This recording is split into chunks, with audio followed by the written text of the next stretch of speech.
kali ini datang pertanyaan dari saudari kita dari Jakarta. Oh, asyar dakwah kita sudah sampai ke Jakarta juga.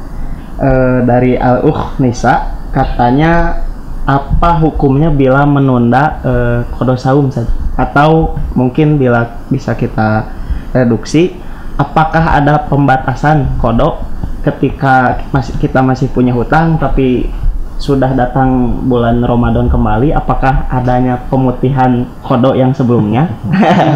Mungkin bisa kita bilang seperti itu, apakah tetap harus kita bayar? Perlu dijelaskan, ada beberapa saum Ramadan itu saum yang wajib ya, saum yang wajib.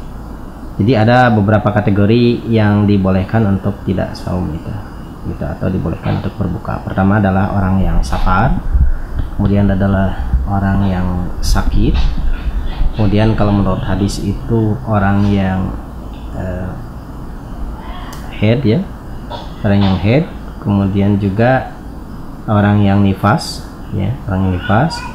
Kemudian satu lagi adalah orang yang wa'alaladina yutikunahu itu, jadi orang yang mutik ya, orang yang payah gitu, atau tidak mampu saum, maka itu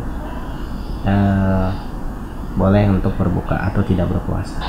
Nah, namun berbeda konsekuensinya.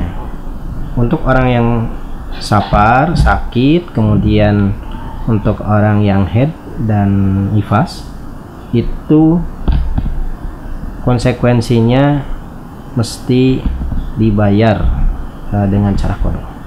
Jadi diganti pada hari-hari yang lain. Tapi kalau untuk yang kategori yang mutik, maka itu dibayarnya dengan fidyah, bukan dengan qada. Dengan qada. Nah, jadi teteh ini nih masuknya yang mana ya? Gitu. Apakah termasuk yang bepergian kemudian pernah berbuka, ataukah misalkan karena haid ya, atau karena nifas?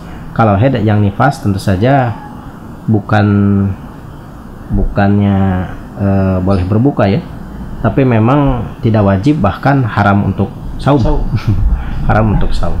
Nah, kemudian bagaimana terkait dengan pembayarannya? Orang yang terkategori ini, mereka wajibnya adalah wajib untuk mengqada saum pada hari-hari yang lain. Faman kana minkum maridon aw ala safarin fa'iddatum min ayyamin ukhra. Jadi barang siapa yang dalam keadaan sakit atau dalam keadaan safar, berdasarkan hadis itu dalam keadaan haid ya, ini yang haram saum. Kemudian karena saum itu menjadi mani ya, maksudnya haid itu menjadi mani atau penghalang ya, penghalang saum, atau yang dalam keadaan nifas, maka itu fa'iddatum min ayyamin ukhra, maka itu mesti diganti pada hari-hari yang lainnya. Tentu saja maksud hari-hari yang lain di sini itu selain di pada bulan Ramadan, dan juga pada hari yang bukan pada hari yang diharamkan saum ya, misalkan pada hari tasyrik kan itu haram saum ya gitu, atau pada hari raya Idain, nah kan itu gak boleh, itu haram saum. Nah, yang menarik adalah yang perlu digarisbawahi adalah fa'iddatum min ayyam, jadi diganti pada hari-hari yang lain. Ini tidak disebutkan kapan. Kalau tidak disebutkan berarti mutlak ya. Kalau mutlak berarti tidak dibatasi oleh Ramadan setelahnya. Nah, bagaimana dengan hadis Aisyah yang dalam riwayat Imam Al-Bukhari? Jadi Aisyah itu Sayyidah Aisyah ya, yang sekarang lagunya lagi ngetren ya. Itu beliau itu karena kesibukan hanya dapat membayar mengqada saumnya itu pada bulan Sya'ban sebelum Ramadan. Nah, bagaimana dengan hadis ini? Hadis ini perlu dipahami bahwa hal tersebut bukanlah batas ya, hal tersebut bukanlah batas. Hanya Aisyah bisa melaksanakan itu hanya khobariyah saja. Aisyah hanya dapat melaksanakan qada saumnya itu pada bulan Sya'ban, tapi bukan berarti jadi mesti Sya'ban atau mesti dibatasi dengan Ramadan setelahnya, tidak gitu. Hanya Aisyah karena misalkan waktunya beliau sibuk, jadi hanya bisa pada bulan Sya'ban. Itu hanya menunjukkan bahwa Aisyah melaksanakan bulan Sya'ban saja ya, dan itu sah gitu. tapi tidak menunjukkan bahwa itu menjadi syarat bahwa misalkan mesti pada bulan Sya'ban atau misalkan dibatasi dengan Ramadan setelahnya, tidak gitu.